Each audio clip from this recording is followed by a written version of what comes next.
What's happening, my Jack family? Coach Scott here, jackedafter40.com. Today, I'd like to talk about what is best for you. Should you follow a meal plan, or are you better off following diet guidelines? If you like what you hear in this video, please hit that like button. I'd really appreciate it. If you want to see more videos like this, be sure to subscribe to the channel and hit the alert button so you're notified each time I upload a video. Now, in a recent video, I shared a free 7-day meal plan to get shredded after 40. And that meal plan was created based on frequent questions I was getting from fellow men over 40 who were they just wanted a meal plan. They wanted me to tell them exactly what they should eat in order to get shredded after 40. And the thing is, you follow that meal plan consistently, you will get shredded. This is exactly what I ate to get shredded after 40. Now, the thing with meal plans is that most of them work if you can stick with them consistently. But I like to view meal plans versus diet guidelines as like the old saying goes. You give a man a fish, he'll eat for the day. You teach a man to fish, he can eat for a lifetime. So the problem with meal plans is that most of them are they're too rigid. They don't suit your lifestyle, your preferences, your personality, and it can make it a lot tougher to stick with when you're trying to fit your lifestyle to a diet rather than fit the diet to your lifestyle. For example, there may be some food or meals within the plan that you don't enjoy at all. Maybe you have a preference for eating fewer meals throughout the day, yet the plan insists on you eating 5 or 6 meals throughout the day. Maybe you prefer to skip breakfast, yet the plan insists on you eating breakfast upon waking. Maybe you have a preference towards eating a small amount of treats each and every day, yet the plan lays out only one single day where you can have treats. It's really tough to stick to a rigid meal plan that doesn't suit your natural tendencies and your preferences. The other problem with rigid meal plans is that, what happens when spontaneous stuff happens in life? Say a friend, a coworker, someone approaches you and asks you to go out for lunch or dinner with them. Do you turn them down? Do you not live life? Maybe you go visit a friend and they hand you a beer. Do you tell them, sorry, that's off my plan. It's not in my meal plan. I can't have a beer today. I've got to wait till Sunday to have this beer. It really makes it very tough and awkward in social situations when you're stuck facing this meal plan. Yes, there are advantages to having a meal plan, but faced with some of these situations, you see that having a rigid meal plan has its limitations. Now let's take a look at nutrition guidelines instead. Diet guidelines give you direction, but they're flexible to suit your personal preferences and your lifestyle and can easily accommodate those random situations that pop up unexpectedly.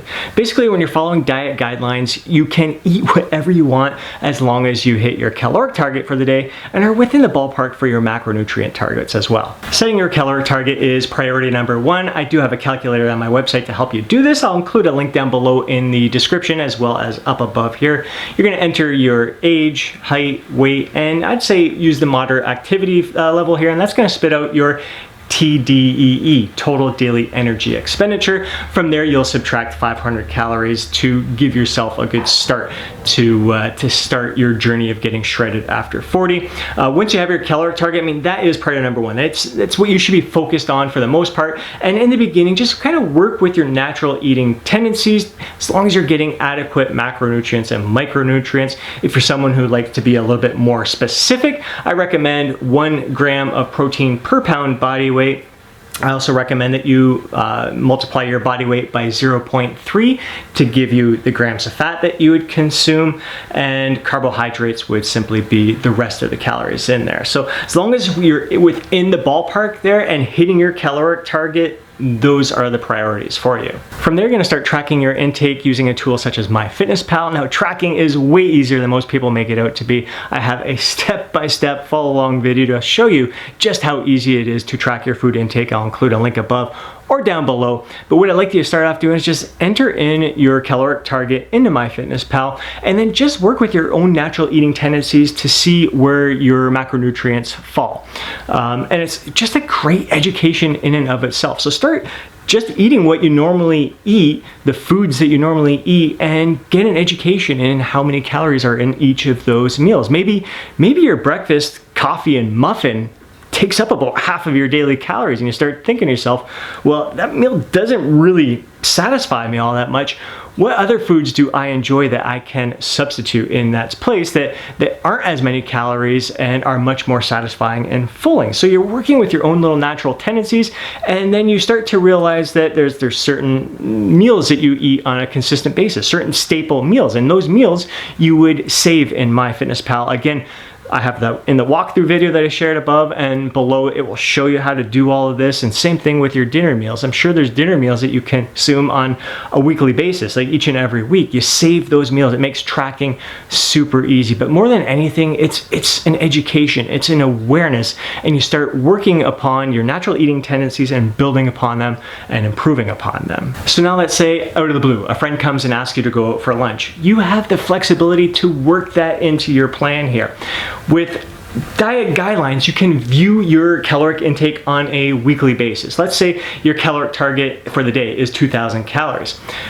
You look at things on a weekly basis, your caloric target would be 14,000 for the week. So if a friend invites you out for lunch, sure, that lunch may exceed your calories for the day, but you can reduce the amount of calories that you consume the next day, or maybe spread it out over the next few days to kind of balance things out. So yeah, you're gonna have to make a little bit more sacrifice the upcoming days, but it's worth it to go out and enjoy that time, live life with your friends, with your family, with colleagues, with the people that you love. So you have that flexibility, whereas with a meal plan, you're locked in place there. And if you veer off that plan, your chances are you could feel guilty, you could beat yourself up. And a lot of times when that happens, a lot of people just throw in the towel altogether. I can't stick to this plan, it's too hard to stick to this, forget it, I'm done. I gotta go look for a different plan here. Whereas if you follow guidelines, you're not locked into some rigid plan. You have the flexibility to enjoy life. Maybe you go out for lunch and you just have a much lighter dinner at the end of the day. There's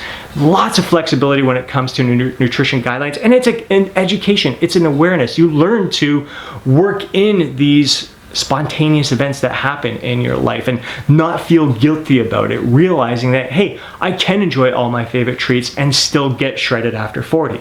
But don't get me wrong, I think meal plans are absolutely awesome, especially when you pair them with the diet guidelines and use the meal plan as an example of how to implement those guidelines. And that's exactly what I did with the free 7-day diet meal plan to get shredded after 40. Not only do you see the 7-day meals, everything that I ate to get shredded after 40, you have the guidelines to help you personalize that plan. So you see it as an example, and you can easily kind of pick out the things that you don't enjoy, the foods, the meals that you don't enjoy, and swap them in with other foods that you enjoy, seeing how you can work them into your caloric and macro targets. So when a meal plan is paired with the diet guidelines, that's where it's most effective. And when you use diet guidelines to create your own personal meal plan that you can follow each and every day, but still allowing for that flexibility, for those spontaneous life events, or whenever, like say a little random, you have a little craving right now and you want to have a treat, you don't have to feel guilty about eating that treat, because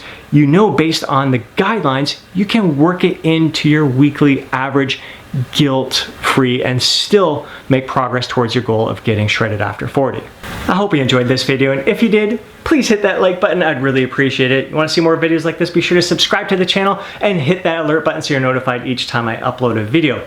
I'd love to hear from you. Do you prefer to follow a meal plan, or do you just follow nutritional guidelines with some flexibility built into it? Be sure to comment down below. And before you go, don't forget to download your free guide, Jacked After 40. Within that guide, you'll see that free 7-day meal plan that I laid out, as well as the nutrition diet guidelines to get you shredded after 40. Hope you have an absolutely amazing day. I'll catch you in the next video.